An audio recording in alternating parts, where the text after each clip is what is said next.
Good afternoon, everyone, and thank you for joining us for our next installment of 20 Minutes for Israel from Israel. As we try each time, this is a moment where we set aside to help refocus and reconnect ourselves to what's going on in Israel. Obviously, it's on our mind all the time, but connect ourselves with the people of Israel and wonderful people who are doing incredible things in Israel to help give us a feel of what our brothers and sisters over there are going through.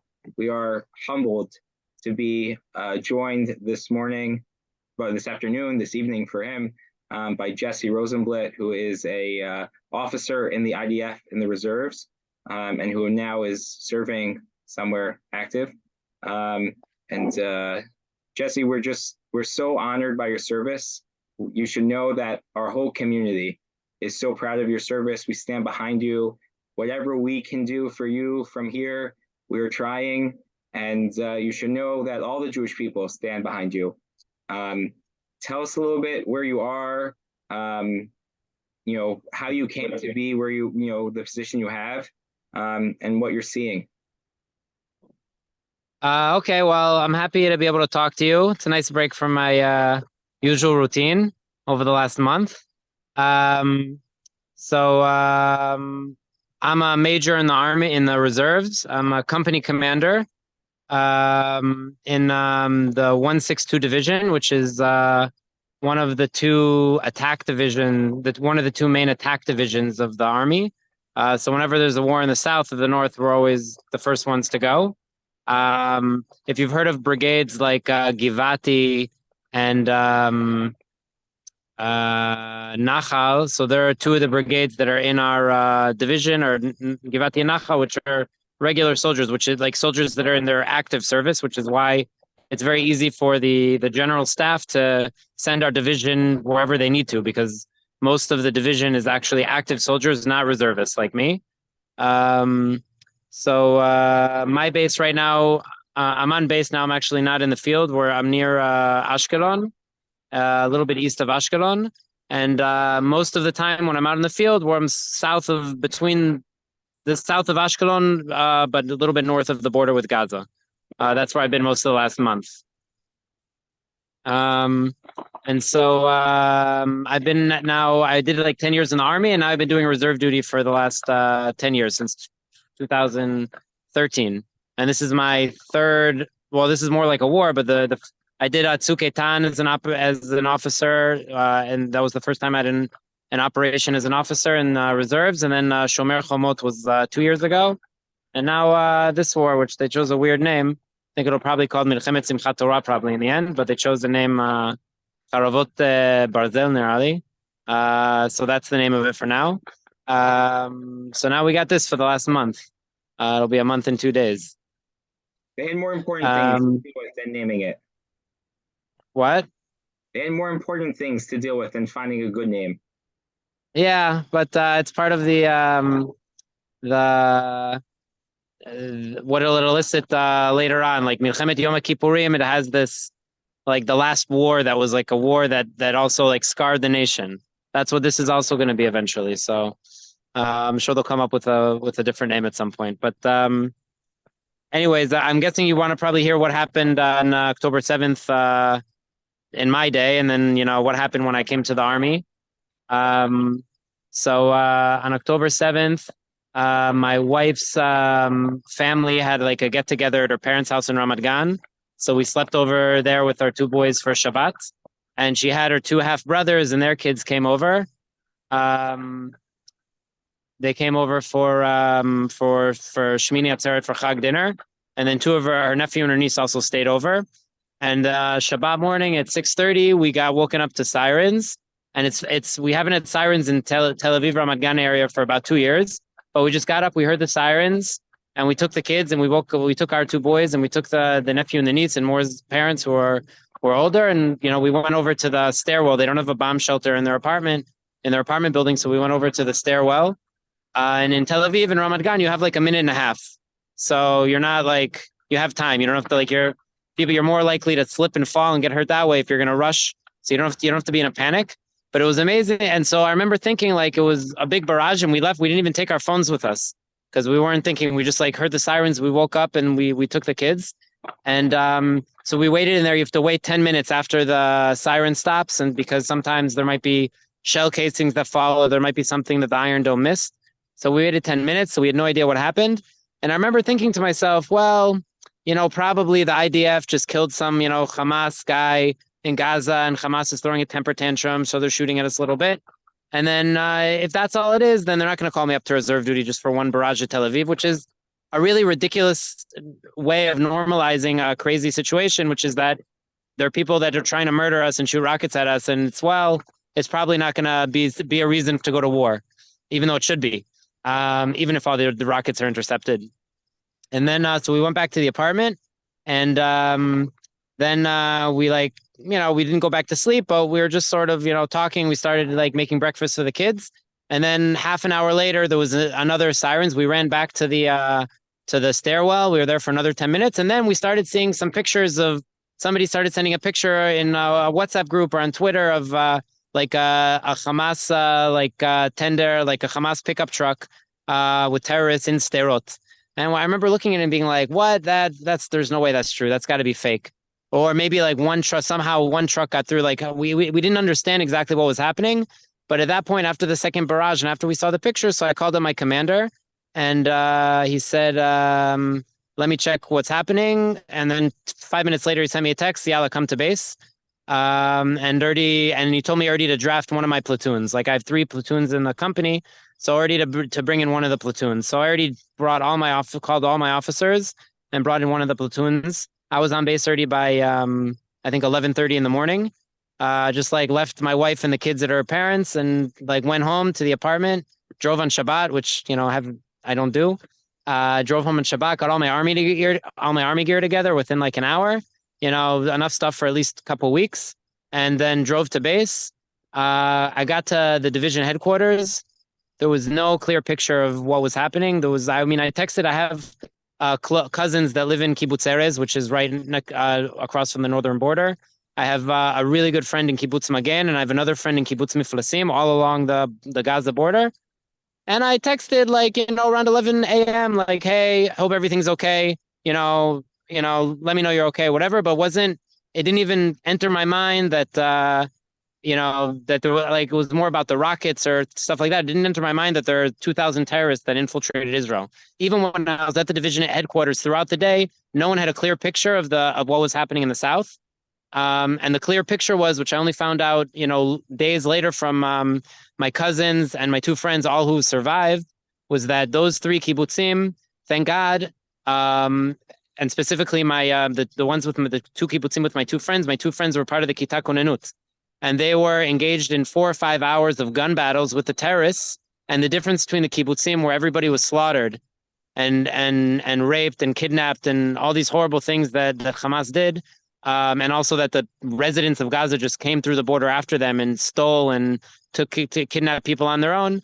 The difference was if the Kita Konenut, if the alert squad if they had weapons, if they got there quickly, and if they engaged in gun battles, the army wasn't there. The army showed up in most places 2, 3, 4, 5 in the afternoon.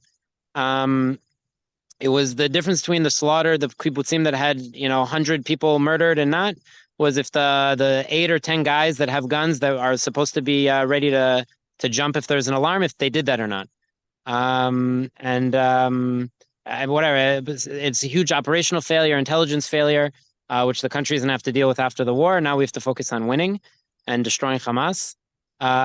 Anyways, so during this time, there's no clear picture of what's going on. The next day, that night they went out total there was another thing, which is that the division is the way the hierarchy in the army works is there's I'm a company commander. Above me there's a battalion, a brigade, then the division, and then the command, the central southern command. So my company, I work directly under the division. I'm not as part of the battalion and brigade structure, but the connection, the communications between the division and the southern command didn't work. There was no one to talk to. The southern command did not have a clear picture of what was happening anywhere, and so it was very hard to start creating battle plans because it was kind of like the Wild West, where you just had terrorists running around having gun battles, setting up ambushes on the roads. The next day on Sunday, my whole company was already on base by about noon. We already took our guns and got all our gear ready. And then we got a call that there was a squad of soldiers from Nachal that were at the Mutzav called Kerem Shalom, which is on the southern border of Gaza. Meaning it's the southern border, the southernmost point. It's almost at the Gaza, Egypt, Israel border. So it's the very, very tip, this very southwestern tip of the border with Gaza. And Kerem Shalom, the Mutzav was broken into, soldiers were killed. But we had retaken the Mutzav, but it was totally broken open, and there were 13 terrorists that had surrendered. And so the fighting force there Shabak wanted the terrorists to start interrogating them if they were already alive and captured. Like if there were terrorists around, just kill it. Well, the orders are just to kill anybody we see. But if you already have captured people, then maybe we can get intelligence from them. So it's usually not a mission that my company does. It's usually different units that do it. But all of them were still in the process of drafting. None of them had guns. Most of them didn't have their gear or anything. So I said, okay, even though we're usually in charge of the northern part of Gaza, not the southern part. So I said, okay, we'll do it. And so we left, we drove all the way to Kerem Shalom. Along the way, like at that point, there was still this was maybe 36 hours in. There was still no clear idea of how many terrorists crossed the border, where they are, which roads are safe or not safe to go on. So we tried to create a rational way of getting there with minimum exposure to dangerous to areas that we know are we call them red roads that are 100% that are definitely not secure. And so along the way, the closer we got to Gaza, once we passed, let's say the area of Urim, which is like maybe a little bit west of Netivot, all of a sudden you start seeing just cars along the road that are shot up. It looks like sort of like a zombie apocalypse. Bodies on the side of the road. Everything is like smashed, broken, burned out cars. By the time we got when we were passing Kibbutz Magen, where one of my friends was still, they'd already fended off the terrorists by that point, but the army was still going through house by house to make sure there were no terrorists hiding. So they were all still hiding in their bomb shelters. Then there was a huge fire there, so it was all smoky. We finally got to Nir Yitzchak, which is basically the last kibbutz before you get to where Kerem Shalom is. Then we got permission to be able to do the last leg of the journey. In the middle, we got a call that there's another terrorist incident at the border, so we went back. We waited. Once the force there finished killing more terrorists, then we went forward. We got there. We took the 13 terrorists. Were waiting all tied up, completely naked. We threw them on a bus that we had brought with a security team, and then we started hightailing it out of there. We were supposed to take them to the jail in Ashkelon, where Shabak was going to start interrogating them. Along the way, we were driving through Sderot, on just a road that anybody that's been to Sderot drove on. It's the main road of Sderot, Route 232. There was one police officer on the road. This is already we started the mission at maybe 3 p.m. or no, maybe a little later, maybe like 5 p.m. It was still light. It was still a little bit lighter a month ago before we did daylight savings time. But this was already maybe at 11:30 p.m. midnight by the time we're getting back through Sderot. So a police officer stopped us, told us that there's a truck of 4 people from Hamas driving from north-south, going from the north to the south to our point, and he only has 3 guys with him. So I had about 10 soldiers with me, so we all jumped out of our vehicles and took up posts on the side of the road. We waited for about 10 minutes, then it turned out the Hamas guy took a different direction, and so there was already a special forces team that was dealing with them. So we got back in our cars, did the rest of the leg to Ashkelon, to the jail, brought the terrorists in, and so then they went over to the Shabak for interrogation. And that was just in the first 36 hours before anybody had a clear picture of what was happening. That was before, I think even before we knew about what happened at the nature party, or maybe that was just coming in at that point. I think the nature party, we only really learned about it. Because I remember when I was there in the jail waiting for the Shabak to finish processing the terrace. So there was a TV there, and I hadn't seen TV like when I'm in the I'm disconnected. Like when I'm in the army, like this whole month, I'm very focused on like what I'm in charge of because I'm busy all the time, and I have no idea what's actually happening outside of my stuff in the army. And so that first 36 hours, I was disconnected from the news. And then I remember looking into TV and seeing that there was something like 200 dead or 300 dead. That was what murdered from our side. That was what I think at the 36 hours in what we knew. And within a couple of days, the number jumped up to like, 1,200 murdered, 1,400 murdered. I think it was even before that we knew how many people were even kidnapped and all the horrible stories that we've heard. So that was sort of the first day and a half. Since then, it took us a couple of weeks, but we finally got control of all our territory. There's no more terrorists in our territory that, or at least aren't supposed to be, that haven't been killed or taken in or captured. Now, my division was the first division to invade Gaza. We sent in 3 brigades over last Shabbat. Now, Givati yesterday suffered over the last couple of days have been suffering some heavy casualties. Today also. But now we're already on the border, already inside of Gaza City. And other divisions are attacking from different points in the strip. And hopefully it's going to take a while. We're going to probably be here for a few months, but as long as we get rid of Hamas once and for all, it'll be worth it. And then we have to go deal with everything happening up north, but we gotta do it one by one, I think. That's sort of my story up till now. If there are any questions, I'd be happy to answer. So, there's so many points to just continue on, but I think I start where I began in terms of just our gratitude, our support. Pride isn't even the right word, of your commitment to the Jewish people, to the land of Israel, to the state of Israel. This is officially a 20-minute slot, so we're coming short on time, although we'll run over. You'll be the first person we run over with. But I got a little bit of time. I gave my army phone to my operations officer and told him he can deal with any problems that arise. So we're good. But for people who are going to sign off in 2 minutes, I'm going to start with the last question I normally ask people. What do you think we here in America need to know from your perspective as American Jews, as people who are trying to advocate for Israel? What message do you think it's important to leave us with? Big question. I think that even within, is one of the things that saved the country was how cruel our enemies are. Hamas, if they had been more disciplined, if they hadn't hated us so much that they took time to torture and rape and mutilate our people, they could have gotten to Tel Aviv and Rishon and Ramat Gan and Herzliya before we knew what was happening. And if that had happened, it would have been impossible to mobilize the reserve force, because I wouldn't have left my family to go to do my job here if I knew there were terrorists walking around Tel Aviv murdering people.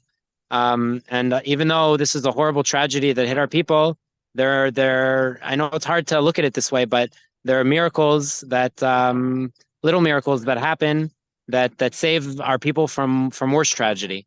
And it's hard to look at it that way, but it feels like this is probably the darkest moment since Yom Kippur, and definitely in my lifetime for Israel. Also because Israel's invincibility has been shattered, and it'll take decades to rebuild. Since Yom Kippur, and maybe since the Holocaust in some ways, just because Yom Kippur, we had a lot of people that were killed, but at least they were soldiers. Doesn't make it better, but it's different. It's very different. And here I think the message is that Israel's the only home for the Jewish people, that, a strong Israel, an Israel that can defend itself, is critical. And that even though they surprised us, and there was, in Hebrew, we call it a concepcia, the top brass in the army and in the government, they got lulled into a false sense of security, and they made huge mistakes that they're going to have to pay for. We're not going to be destroyed. We're going to come back stronger and maybe even more unified. And, it's a moment in Jewish history that we're going to have to remember and come back stronger from, and more unified. And it's important to remember that all the divisions that we have, all the fights we have between different sects of Judaism and different levels of religiosity, and between right and left in Israel and judicial reform, not judicial reform, all that stuff all of a sudden seems so juvenile and stupid. And I think this event needs to remind us, just like the Holocaust, that the Nazis and Hamas and the Palestinians and the PLO or the PA and Hezbollah, they don't care if you're a righty or a lefty, if you support human rights in Gaza or not. They care if you're Jewish. That's enough for them to murder you and mutilate you and rape you and behead you and burn you and kidnap you. And that needs to keep us unified. If we can't be unified because of Avat Yisrael, we need to be unified because of Sinat Yisrael from the other side. It's not ideal, but at least we'll be unified. Tough words, but it's so true. If we can't be unified for our love of our fellow Jew, we recognize that we're going to be unified because of the hate that our enemies have for every Jew. We've been asking people, and I wonder from your perspective, through all the darkness, is there a moment that stuck out for you like a ray of light that you reflect on after these several weeks? Listen, I'm in charge of 95 soldiers. That's how many, including my officers and my staff. We had an 80% draft rate. Even Tzuk Eitan, I didn't have that. In Shomer Chomot, I didn't have that. Everybody wanted to come. I had people call me that already finished in the company, that they left years ago. They called me up to see if they could come. Soldiers in my company have friends that haven't been called up. They're trying to come. Everybody, the whole country is unified around this. All the people that didn't, my commander said it. He said something really nice, that all the people, every Shabbat dinner we've had here over the last few weeks, it wasn't army food. It was people from Kiryat Malachi and from Gadera who are providing the food for free, just giving us food so that we would have a Shabbat dinner on base. And my commander said something nice, which is that they're not giving it they're not giving it for us. Meaning it's not for us, it's for them. It's because they're people. Everybody wants to be here and be part of the national effort to destroy our enemies and take back our security. And not everybody can be in the army. Not everybody can be, a commando. Can be a combat soldier. Everybody has their part to play. And the people that aren't in the army, they want to give to the soldiers. They want to donate. People are donating gear, flashlights, headlamps that we didn't have, things like that, because they want to feel it's for them. They want to feel that they're giving something. And I think that was something really beautiful. I just saw an interesting stat today that over 300,000 people have come back to Israel over the last month, whether it's for volunteering or to join reserves, including Mike, my brother. And I have a couple friends also that have done that. 300,000 Jews came back to Israel in the last month. I don't think there's any event, other than when maybe the Arab countries kicked out, 600,000 Jews in the 5 years following the establishment of Israel in between 1948 and 1953, 1954. That's an enormous 300,000 Jews in a month. That has never happened in our history. It definitely wasn't what Hamas intended. But and there are going to be Jews that are going to leave Israel. I already have friends that told me after the war they're gone. They don't want to live here anymore. But I think it's dafka important. I think there are dafka more Jews that understand that they need to be in Israel. This is the place to be. This is the place that every generation there's more and more Jews here, and this is the future of the Jewish people. That if we can't be safe in Israel, no Jew anywhere in the world is going to be safe. And that's the ray of light. That how many people have come back to Israel? How many people are volunteering? How many people that are just giving? I had somebody stop one night. We were driving back from a mission at 3 a.m, and there was at a traffic light somebody stopped next to us, and he just got out of the car. He started rummaging around in his trunk, and he said, "Listen, this is all I have. Please take it." He gave us some Coca-Cola. I don't even drink it, but I took it because it was for him. I took it. I don't need it, but I wanted him to feel like he was giving something, so I took the Coca-Cola because that's the vibe that's in the country now. Everybody's behind the national effort right now. Jesse, we're going to stop here. I'm going to pause the recording, but there's lots of family that want to say hello. So we're going to unmute and let people say hello. For everyone who's joining us, thank you for being with us. You can join us next week as we profile 4 more heroes in Israel who are doing incredible things. Jesse, be safe. Your soldiers should come safely. They should be successful on their missions. They should be able to return quickly back home to their families after they've secured and restored a sense of peace and security and safety to the people of Israel, the state of Israel, and all of us. Thank you so much for your service, and be safe. Thank you.